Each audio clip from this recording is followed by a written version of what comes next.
আগে কত বৃষ্টি যে দেখেছি শ্রাবণে, জাগেনি তো এত আশা ভালোবাসায় মন। ভিডিওতে ভয়েস দেওয়ার সময় বাহিরে অনেক বৃষ্টি এবং ঝড় হচ্ছিল, তাই গানটা মনে পড়ে গেল, তাই এক কলি গাইলাম, পারি না তারপরেও গাইলাম।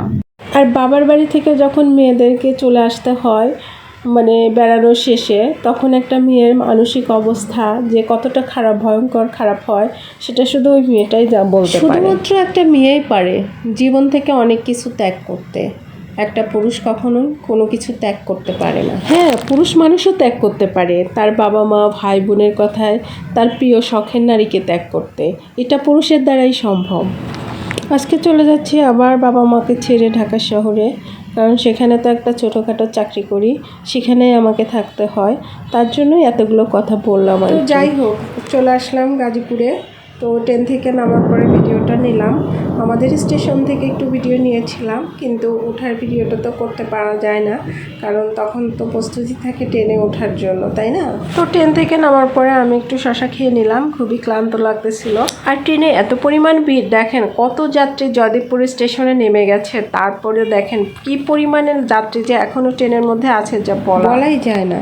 কারণ ট্রেনে হচ্ছে এবার বাড়িতে যাওয়ার সময় খুব রিল্যাক্সে বাড়িতে গিয়েছিলাম, কারণ ওই দিন ট্রেনে খুবই ভিড় কম ছিল, যদিও বা আসার সময় একটু কষ্ট হয়েছে, প্রচুর পরিমাণে যাত্রী ছিল, আমি আমার সিট অবধি পৌঁছাতেই পারি। এত পরিমাণ মানুষ ছিল যে আমি টিকিট থাকার শর্তেও, আমার সিট থাকার শর্তেও আমি সেই পর্যন্ত যেতে কোনোভাবেই পারিনি, আমি মাঝখানে দাঁড়িয়েছিলাম, ওভাবে চলে আসছি 3 ঘন্টা। তবে যাই বলেন, ট্রেন জার্নি কিন্তু অনেক মজা, কারণ ট্রেন যখন স্পিডলি চলে তখন যে আমার কি ভালো লাগে, আমার না শুধু, এটা সবারই ভালো লাগে। তো জয়দেবপুর স্টেশনে নামার পরে একটু ভিডিও করতেছিলাম, চারপাশে শুধু লোকজন, নামার পরে খুবই মানে ট্রেনের মধ্যে এত পরিমাণ জ্যাম ছিল যে কেউ মানে নিঃশ্বাস নেওয়াও কষ্ট হয়ে গিয়েছিল।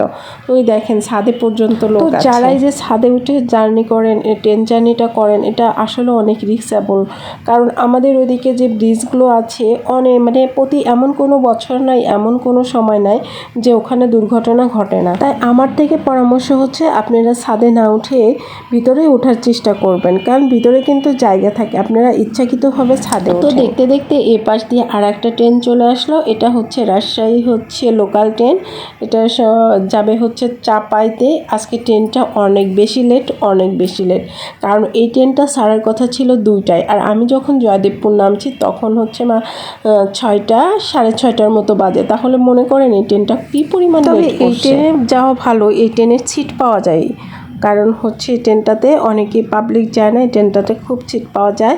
তো আমি এই ট্রেনটাতে যাই না, কারণ ওটা যখন থামে একবার ক্রসিংয়ে বাবা মানে 4-5 ঘন্টা লেগে যায়। আর এই যে ইন্টারসিটি যে গাড়িগুলো আছে সেগুলো তো মনে করেন যে যখন চলা শুরু করে তখন আর এটা থামতে চায় না। এটা হচ্ছে চিত্রা, আমাদের ওখান থেকে একটা 45 মিনিটে ছেড়ে এসেছে, কিন্তু ট্রেনটা কিন্তু অবশ্য আবার লেটও ছিল আধা ঘন্টার মতো, তারপরে সঠিক সময়ে জয়দেবপুরে চলে আসছে। ট্রেনটা এবার ছেড়ে দিয়েছে, এটা যাবে হচ্ছে কমলাপুর রেল স্টেশনে লাস্ট, তারপরে আবার এটা আবার ফেরত আসবে রাত 8টার সময়। 8টার সময় যদি আবার মনে করি বাড়িতে যাব, তাহলে আবার যেতে পারবো। তো ট্রেনটা চলে গেলে আমি হচ্ছে ব্রিজটা পার হয়ে ওই পারে যায় আর সিএনজি নিয়ে বাসায় যাব, তার জন্য ওয়েট করতেছিলাম ট্রেনটা ছাড়ার জন্য। আজকের ভিডিও এ পর্যন্ত, সবাই সম্পূর্ণ ভিডিও দেখবেন। সবাইকে আসসালামু আলাইকুম।